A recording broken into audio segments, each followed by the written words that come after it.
Hezbollah ने Israel के खिलाफ जो अपनी मुहिम है वो और ज्यादा तेज कर दी है। लगातार हिजबुल्लाह की तरफ से स्ट्रैटेजी बनाई जा रही है कि किस तरीके से इजराइल पर हमला किया जाए और हिकमत अमली को मजीद उसने बढ़ा दिया है।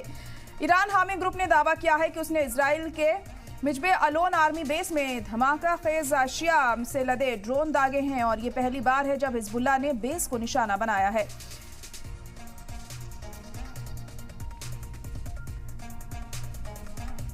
ईरान हामी ग्रुप ने दावा किया है कि इजराइल के मिजबे अलोन आर्मी बेस पर धमाका खेज आशिया से लदे ड्रोन यहां दागे गए हैं और आपको बता दें ये जनूबी लेबनान के सिडोन शहर में इजरायली हमले के जवाब में हुआ है, जिसमें हमास के एक सीनियर कमांडर समीर अल हज की मौत हो गई थी। लेबनानी सरकार ने इजराइल के वजीर आजम बेंजामिन नेतन्याहू पर अपनी गर्दन बचाने के लिए लेबनान में इलाकाई जंग छेड़ने का इल्जाम लगाया है। मीडिया से बात करते हुए नासिर यासिन सरकार के एक वजीर ने कहा कि लेबनान ने इजराइल से होने वाले हमलों के लिए अपनी तैयारियों को और बढ़ा दिया है। यासिन ने कहा कि उनका मुल्क गाजा के लेवल के हमलों को बर्दाश्त नहीं कर सकता। सिर्फ लेबनान ही नहीं, पूरा मगरबी एशिया भी इस हमले के लिए तैयार है। हमास और हिजबुल्लाह के सीनियर मेंबर्स के कत्ल के थिसौरो ईरान और उसके हामियों की तरफ से इजराइल को सबक सिखाने के लिए मुमकिना हमलों को देखते हुए जॉर्डन, जो ईरान और इजराइल के बीच वाक़ है, इसने कहा है कि दोनों मुल्कों के लिए जंग का मैदान ये नहीं होगा। जॉर्डन के वजीर खारजा ऐमान सफादी ने कहा कि हमने ईरानियों और इजरायलियों को इस बारे में बताया है। तो ईरान हामी ग्रुप ने दावा किया है कि उसने इजराइल के मिजबे अलोन आर्मी बेस पर धमाका खेज अशिया से लदे ड्रोन दागे हैं और ये पहली बार है जब हिजबुल्लाह ने बेस को निशाना बनाया। ये जनूबी लेबनान के सिडोन शहर में इजरायली हमले के जवाब में हुआ है, जिसमें हमास के एक सीनियर कमांडर समीर अल हज की मौत हो गई थी।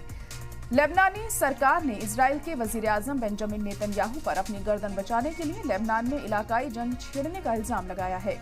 मीडिया से बात करते हुए नासिर यासिन सरकार के एक वजीर ने कहा कि लेबनान ने इजराइल से होने वाले हमलों के लिए अपनी तैयारियों को और बढ़ा दिया है।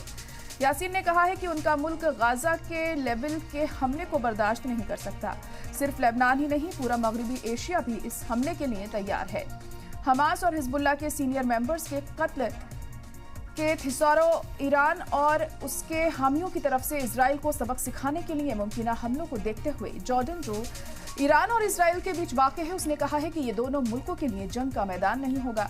जॉर्डन के वजीर खारजा ऐमान सफादी ने कहा कि हमने ईरानियों और इजरायलियों को आगाह किया है कि हम किसी को भी हमारे हवाई हदूद की खिलाफ वर्जी करने और हमारे नागरिकों की सिक्योरिटी को जोखिम में डालने की इजाज़त नहीं देंगे।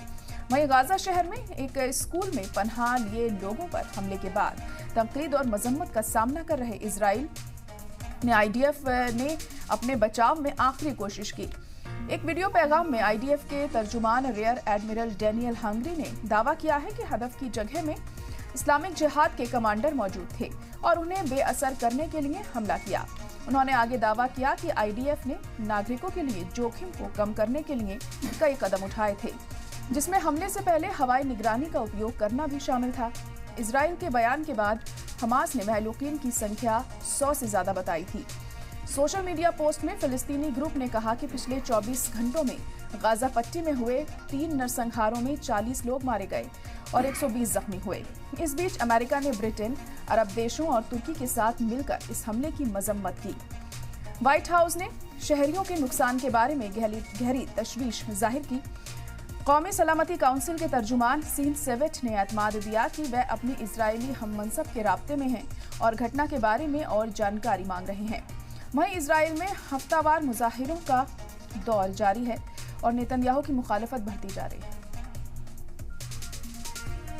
A fragile nation like Lebanon won't stand such aggression to this degree of we're seeing in Gaza. But we have to be prepared. We pulled ourselves together to really work on advancing our preparedness, whether the healthcare or logistics or having food, fuel and other stuff, to a certain level that we can actually absorb